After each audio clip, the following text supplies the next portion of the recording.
cover letters necessary in 2024? Is it guaranteed to get me that job? Why can't we do without this? Shouldn't this be one less document for everybody to worry about? If you have been asking those questions in your job application process, you are not alone, because I've asked that question as well. Are cover letters really necessary in 2024? Does anybody even read them?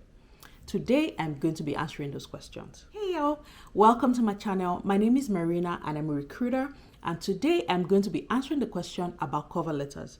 In my last video, I told you guys that we're going to talk about cover letters and where they become useful in the job application process, and we're going to be doing just that. If it's your first time here, welcome. I'm so excited to have you here. And if you're a returning subscriber, welcome back. Like I said, I'm a recruiter, and the opinions I'm going to be sharing in this video are from my experience as a recruiter in Canada. So first off, what is a cover letter? A cover letter is basically your elevator pitch on paper. And if you do not know what an elevator pitch is, you're in luck. Think about it. If you were riding an elevator with the CEO or the hiring manager of your dream company, and you had 2 minutes during that elevator ride to introduce yourself and talk about what makes you unique and different from other people, what are you going to say? That's your elevator pitch. So think about a cover letter like your elevator pitch on paper. You have seen this job application wherever you found it from. It piques your interest. You find that you are going to be a great fit for that role. How do you market yourself so that the recruiter like me, who's looking at your application and many other applications, will stop and pay a little more attention to yours and be curious enough to want to talk to you? That's what your cover letter should be sparking in the recruiter. It should be curiosity. It should be some kind of emotion that makes me want to talk to the person further.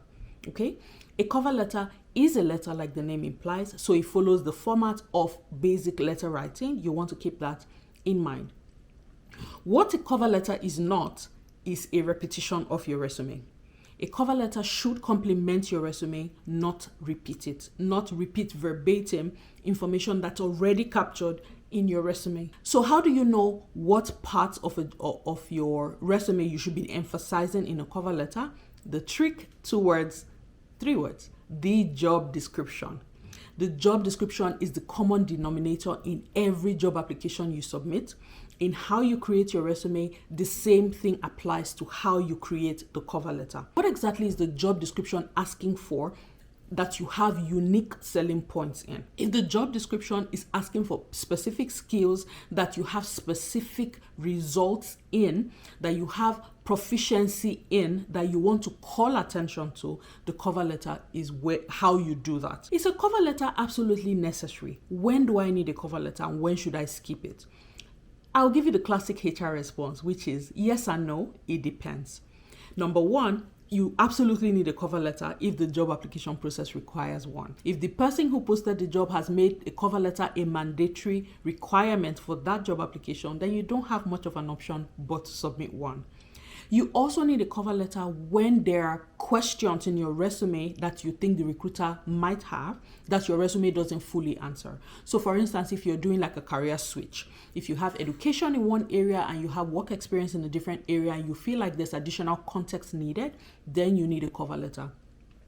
If you have gaps that bother you in your resume, it's the cover letter you want to use to address some of the gaps. I'm not saying provide detailed information. It can be 1 or 2 sentences to address the fact that I am aware that this gap is there and this is the reason why the gap is there. Because at the end of the day, like I said, life is happening. Nobody expects that you should not be able to take time off work for whatever reason. So that's what a cover letter can be used for. What you do not want to do with your cover letter is be ambiguous. Provide information that is firing at everything and aiming at nothing. You want to be strategic in the way you're providing the information that you provide to emphasize your unique selling points. So let me break this down. I pulled out a copy of a cover letter that I had submitted in the past, and I'm going to read it out for you guys. Like I said, it is a letter, so you want to follow the introduction, the body, and the conclusion. That's for the body of the letter. So let's first of all talk about the format. What does the header look like? It is absolutely okay for you to have the same header on your cover letter as you do on your resume. If you don't know what the header would look like, I talked about resume mistakes in my last video. It's going to be linked on the screen. You'll be able to click on the video on the screen if you're using a mobile device. It's also going to be in the description box so you can reference the link afterwards. And then a letter should be addressed. Address it to somebody. Some job postings reference the title of the person that the role is going to report to. So pay attention to that and address the letter as such. In this case, my cover letter, I'm going to be reading it off my laptop on the side. So I'll be looking to the side. In my case, it was the hiring manager of a human resources department. I'm not going to call the name of the organization, sorry. I just said to the hiring manager, call the department, and that was it. And I said, dear hiring manager, the experienced human resources administrator, I'm at the advertisement for the talent consultant with that company sparked my interest. While reviewing the position requirements and your organization's website, I was excited to find that my qualification, personal strength align with your needs. So you have sparked something like, okay, I looked at your website, tells me that I'm interested in your organization. I looked at the job posting, it tells me that I paid attention to that. And I see that my qualification, I have strengths and skills that align with what you're looking for. I have what you need. It is sparking interest in me to say, okay, let's see, what else does this person have to offer? I say, I bring a comprehensive set of skills that I believe will be valuable to your organization. In my years of human resources management, I have honed my abilities in, and I list all the areas of. Now, all the areas that I'm listing here are not all the skills that I have. I have specifically called out these skills because that's what the job description was looking for. I've honed my abilities in talent sourcing, interviewing, employee retention initiative, providing a firm foundation for the talent consultant position. My teamwork, people-centric nature, and compassion have afforded me excellent organizational skills. Now in the first paragraph I talked about, this is why I applied, this is where I think my qualification come in. The second paragraph I'm talking about, these are the skills that I've built over the years that I think you need, right? You notice I did not talk about my education and the number of years of experience I have. My resume is going to do that, okay? I said, I'm excited to contribute my talent and proficiency in communication towards your team effort. As an engaging communicator with a proven track record in employee relations, my focus on building strong professional relationships has been a beneficial asset throughout my career. Please review my enclosed resume for an more in-depth illustration of my work history and my accomplishments. I would appreciate the opportunity to interview at your earliest convenience. I'm eager to discuss how my personality and background fit the talent consultant role. So this is for one particular role, for a particular specialty. I niched it down to that. Is this all of my experience? No. And when they look at my resume, they are then going to see that, okay, this person not only has the thing that we need specifically for this role, they come with a whole lot of other skills that are going to be beneficial to the organization all round. So that's an example of how you want a cover letter to sound. If I read that cover letter, I would want to talk to the person behind it. Now, while I understand that as nice as this sounds, if you pair it with a badly done resume, it's the end of the road. So like I said, this document complements your resume. If you're going to sound like this, then I want to see alignment between what you have done in the cover letter and what your resume shows. So that's me. Couple of years back, if I were to write a cover letter today, it would sound a bit different from this, which brings me to the next thing I was going to say. There is really no one size fits all when it comes to the cover letter.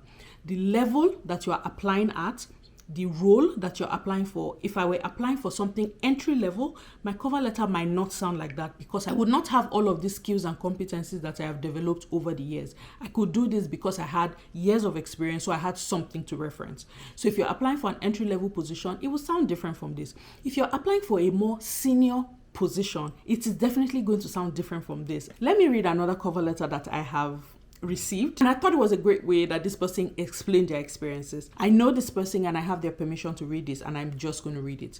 The header had their name, it had their city, their province, their email address, and a contact number. That's basically all you need.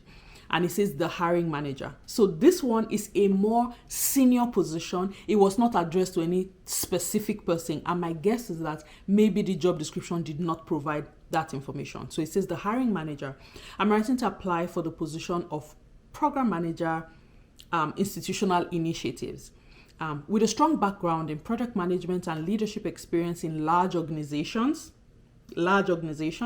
I'm confident in my ability to contribute to your team's success and drive positive change. So look how he called out that I'm a program manager and I have done this in large organizations, which is similar to the organization size that they're applying for. So you're calling out specific details. I'm confident in my ability to contribute to your team. So in that first paragraph, you're already talking about your value add. That sparked interest in me when I saw it. Throughout my 18 years of progressive experience in project management, I have consistently positioned and grown project management teams, led multicultural departments. You see the specific call out, like you're going to be working with people from diverse backgrounds. You're already telling me that I have experience doing that. From multicultural departments in organization with a minimum of 15,000 employees. I have successfully delivered large, complex ERP projects within integrated programs, demonstrating expertise in all core disciplines required for effective delivery of corporate strategic initiatives. At this point, I'm like, okay, this sounds like what I'm looking for. I want to know a little more about the person.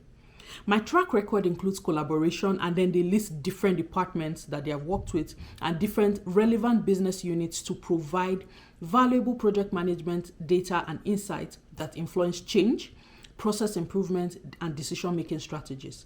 I excel at motivating and building high-performing teams, assessing gaps, and developing leadership capabilities to drive exceptional performance. As a self-reliant multitasker, I thrive in fast-paced environments and possess a strategic mindset with a talent for creative problem solving. Look, at this point, I'm like, okay, show me the resume. Let's go there. Now to give you guys an insight, while I understand that all of this may just sound like buzzwords, when I put the person's resume side by side and I see the organizations that they have worked in, I'm like, okay, that's true. All large organizations. I understand that these organizations have this employees staff strength, so I can verify this information I'm getting. It's not just buzzwords. It's something that I can look at and be interested in talking to the person. Now, if this information is provided because the person has applied to an organization with a similar staff strength, do you see where there's already alignment? Anyway, I just thought I could use these two examples, and then the person goes on to talk a little more about themselves and says, thank you for considering my application. My resume is enclosed for your review, and I look forward to having a conversation with you to discuss further about the alignment between my skills and your organizational needs. All of those things will get somebody to pause and say, I want to talk to this person. So that's kind of what you want to do. Evoke emotion, evoke interest, evoke curiosity. And you can achieve all of this by paying attention to the job description, paying attention to the job posting. What are they looking for? How do I align? What are my unique selling points? So you must also know yourself. What are your unique selling points? What is it about you as a professional that makes you different from everybody else? Highlight that. Let that be captured in your cover letter. The resume may be a little less flexible when it comes to providing additional information. That's the advantage the cover letter has. So you want to create a connection with the company. That's a given. Don't make your resume, your cover letter too text heavy. All of what I just read in less than a minute are like 3 paragraphs. Keep it that way. Don't use short paragraphs. Use 3 to 4 sentences per paragraph. Keep space in between so that it's easy on the eye. And if there's any unnecessary information, you want to leave that out as well. So the first cover letter that I read is more junior. The second one that I read is more senior. If you put these two information together, do you have an idea how to represent your own information? If this is helpful, please let me know in the comment section. If you need additional clarification or you have other questions, please leave that in the comment section as well. Like I said, this is from my experience. It might look different from person to person what the expectation is, but the job description, the job posting is always going to be the common denominator in your cover letter and your resume. So don't forget that. Anyway, I hope this video was helpful. If it was, please leave a comment below. Let me know. If you're interested in further videos like this, please let me know as well. And if there are other video ideas, areas where you struggle in your job search process that you would like me to talk about, I know there have been conversations about interviews. I'm going to work out something and bring that to you guys as soon as I possibly can. But other than that, if you have any other questions, please leave it in the comment section and I'll be there to answer them as soon as I can. Okay, thank you again for watching this video. If you're yet to subscribe to my channel, please hit the subscribe button below and I'll see you in the next one. Bye guys.